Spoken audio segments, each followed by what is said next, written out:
नवलगढ़ शहर में चंपा नाम से एक चाची रहती थी। वह अपना गुजारा अपनी फलों की दुकान से करती थी। चाची बहुत ही अच्छी फल बेचने के साथ लोगों को लूटने का भी काम करती थी, परंतु लोगों को पता नहीं लग पाता था क्योंकि चाची अपनी समझदारी और शांतिपूर्वक बातों से लोगों को बेवकूफ़ बनाया करती थी।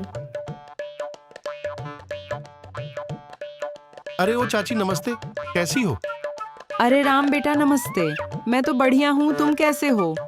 मैं भी बढ़िया हूँ। पर चाची बताओ कि अपना काम कैसा चल रहा है?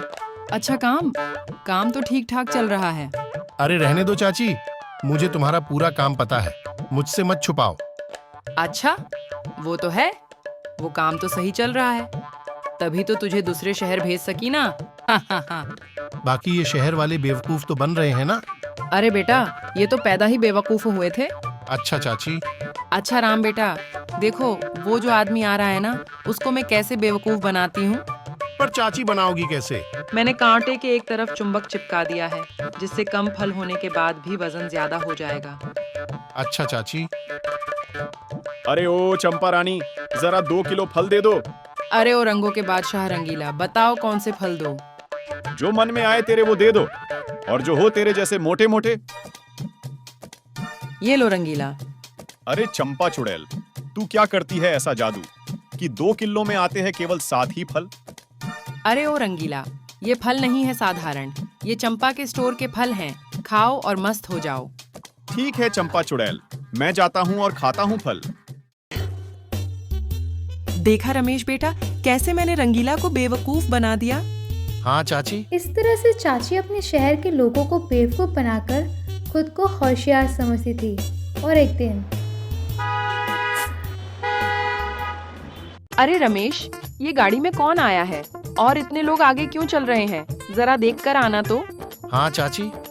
रमेश चाची की बात मानकर जाता है और पता करके आता है।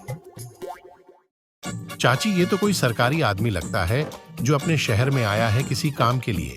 अच्छा चलो बढ़िया है, अब इन अनपढ़ों के साथ में ये पढ़ा लिखा भी पागल बनेगा मुझसे। हाँ चाची। इतना कहकर दोनों लोग अपने काम में लग जाते हैं और कुछ समय बाद अरे ओ चाची, आइए आइए साहब, कैसे आना हुआ आपका? मैंने सुना है कि आपके फल पूरे शहर में मशहूर है। अरे नहीं नहीं साहब, ये तो बस आप सब लोगों का प्यार है और कुछ नहीं। अच्छा चाची, तो जरा हमें भी दे दो थोड़े फल। जी साहब जरूर, आप घर जाइए, मैं अपने लड़के के साथ फल आपके घर पे भेज दूंगी। अच्छा तो ठीक है, 5 किलो भेज देना। अरे ओ रमेश, आजा, आज की कमाई तो हो गई अपनी। साहब तो गए, अब तू 5 की जगह पर 3 किलो लेके जा, ठीक है? ठीक है। चाची के कहने पर रमेश लेके जाता है और साहब को दे के आता है। कुछ समय बाद साहब अपने घर में साथियों के साथ बैठे बैठे बात करते हैं। राम राम भाई सारिया ने। राम राम सर जी। अरे साथियों, ये चाची की शिकायत मेरे आने से पहले से यहाँ आ रही है। ये फल तो कम और पैसे पूरे लेती है, इसका कुछ ना कुछ इलाज करना ही पड़ेगा। सर जी आप बिल्कुल करो इसका इलाज डॉक्टर बनकर। हाँ, इसको ईमानदारी वाली सुई लगानी पड़ेगी। इतना कहकर वे सभी आपस में बातें करते हैं और कैसे चाची को सबक सिखाना है उस पर निर्णय लेते हैं। अब कल होने दो, चाची का इलाज शुरू करते हैं। अरे चाची, वो सरकारी आदमी तो हमारी तरफ ही आ रहा है। आने दे बेटा, तू इतना क्यों डर रहा है? नमस्ते चाची, फल बहुत बढ़िया थे, मजा ही आ गया खा के। जी साहब शुक्रिया, मेरे फल जो थे तो बढ़िया ही होंगे ना। और छोटू कैसे हो और इतना डरे हुए क्यों हो भाई? शेर देख लिया क्या? साहब आप यहाँ और इस वक्त? बस ऐसे ही, किसी ने शिकायत की थी कि आपके शहर में कोई व्यापारी बेईमानी कर रहा है। इसके लिए मैं सारी दुकानें देखने आया हूँ। अच्छा साहब जी, आप अपना कार्य कीजिए। इतना कहकर सरकारी आदमी चाची की दुकान छोड़कर बाकी सबकी दुकान देखता है। और भैया सेठ जी कैसे हो? कुछ नहीं साहब, दाल रोटी चल रही है। अच्छा, दाल रोटी ही खाते हो, चावल नहीं खाते क्या? हाँ साहब, चावल भी खाता हूँ ना मैं। आप बताइए ना क्या लेंगे, चाय पानी या और कुछ? ओए, रिश्वत देने की बात की ना तो बहुत मारेंगे, बता दे रहे हैं तुमको पहले ही। नहीं नहीं साहब, मेरा वो मतलब नहीं था, आप गलत समझ रहे हैं। मैं तो बस फॉर्मेलिटीज के लिए बोल रहा था। और बाकी धंधा पानी कैसा चल रहा है? कहीं तुम कुछ झोल झाल तो नहीं करते ना? नहीं नहीं साहब, मैं बहुत ही ईमानदार आदमी हूँ। मेरा बाप भी ईमानदार आदमी था, और इतना ही नहीं, मेरा दादा भी बहुत ईमानदार आदमी था। ओए, बाप पे जाना नहीं, हाँ बता दे रहे हैं पहले ही। बाप दादा पे काहे जाते हो यार, अपने तक ही सीमित रखो। ठीक है साहब। ठीक है भाई, ईमानदारी कायम रखो, कामयाब जरूर होंगे।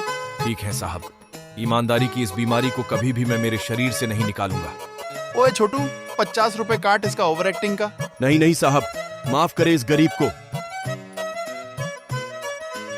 अरे साहब जी, देख ली क्या आपने सारी की सारी दुकानें? जी चाची, अब आपकी दुकान ही बची है, पर आप तो फल ही बेचती हो। आपकी दुकान क्या देखूं? चलो मैं चलता हूँ। वाह चाची, ये इतना पढ़ा लिखा है फिर भी इसने चेक नहीं किया। वाह।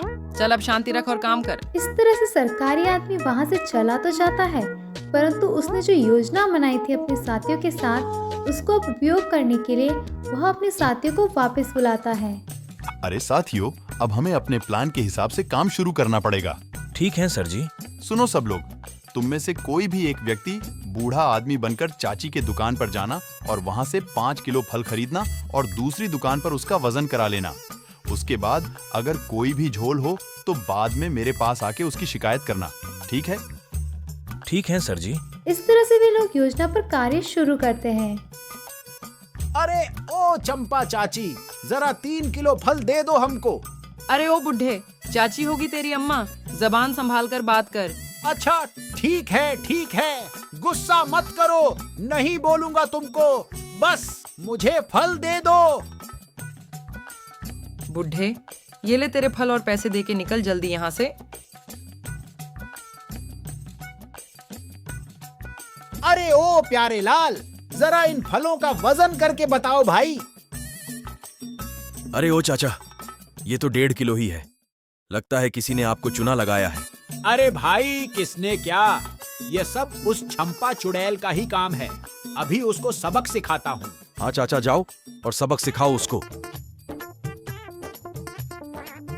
अरे ओ चंपा चुड़ैल, आखिरकार तूने मुझे भी ठग लिया ना। अब तू रुक, मैं तेरी शिकायत सरकारी साहब से करता हूँ। ओए बुढ़े, चल निकल यहाँ से। अरे साहब, यह चंपा 1 नंबर की चुड़ैल है और 1 नंबर की लुटेरी है, लुटेरी कहीं की। अरे चाचा जी, आप चाची को नहीं जानते, ये बेईमानी नहीं कर सकती हैं। ये तो बहुत ही अच्छी चाची है। जी साहब, ये बूढ़ा मेरे ऊपर झूठा इल्जाम लगा रहा है। अरे पेड़ की टहनी पे मोर है, चंपा चुड़ैल चोर है। पेड़ की टहनी पे मोर है, चंपा चुड़ैल चोर है। ओए बुढ़े, बंद कर अपनी बकवास। अरे पेड़ की टहनी पे मोर है, चंपा चुड़ैल चोर है। पेड़ की टहनी पे मोर है, चंपा चुड़ैल चोर है। अरे साहब, ये बुढ़ा मेरे बारे में बहुत बोल रहा है। ओए बुढ़े, बंद कर अपनी बकवास। चुप कर वरना तेरा मुंह तोड़ दूंगी। कोई नहीं चाची, आप ऐसा कीजिए कि आप अपने कांटे में 5 किलो तौलिए और मैं उसको बगल वाले दुकानदार के पास तुलवा के देखूंगा। दोनों का वजन एक जैसा आ ही जाएगा। आप डरिए मत, आप तौलिए। इतना सुनते ही चाची को डर सताने लगता है और वो भाग जाती हैं। तभी सारी की सारी शहर की औरतें उनको पकड़ लेती हैं और सरकारी साहब के सामने लाती हैं। कहाँ भाग रही थी? रुकोगी नहीं? अपनी ईमानदारी का इनाम नहीं चाहिए क्या? माफ कर दो साहब। बताओ चुड़ैल चाची, इतनी होशियारी किस लिए की और क्यों बेचारे मासूम लोगों को ठग रही थी? माफ कर दो साहब, मैंने पैसे कमाने के लालच में ऐसा सब किया। पैसा ही कमाना है तो मेहनत करो ना। क्यों इन बेचारे मेहनत करने वालों को लूट रही थी? क्यों इन मासूम लोगों को ठग रही थी? माफी नहीं, सजा मिलेगी। आपके कारण न जाने कितने लोगों ने अपने पूरे दिन की पगार को केवल फल खरीदने में ही लगा दिया। और फिर आप जैसे लोग ही बोलते हो कि अमीर दिन भर दिन और अमीर हो रहा है और गरीब दिन भर दिन और गरीब हो रहा है। अब चलो थाने में कैदियों को सही वजन करना सिखाना। मेहनत और चालाकी में फर्क होता है। चालाकी इंसान को बचाने में उपयोग लेनी चाहिए, ना कि किसी को धोखा देने में। दोस्तों, वीडियो अच्छी लगी हो तो वीडियो को लाइक करें और चैनल को सब्सक्राइब करें। वीडियो देखने के लिए बहुत बहुत धन्यवाद आपका। अरे भाई, कम से कम बुजुर्ग आदमी के कहने पर तो सब्सक्राइब कर दो यार। 1000 सब्सक्राइबर करा दो जल्दी से। धन्यवाद।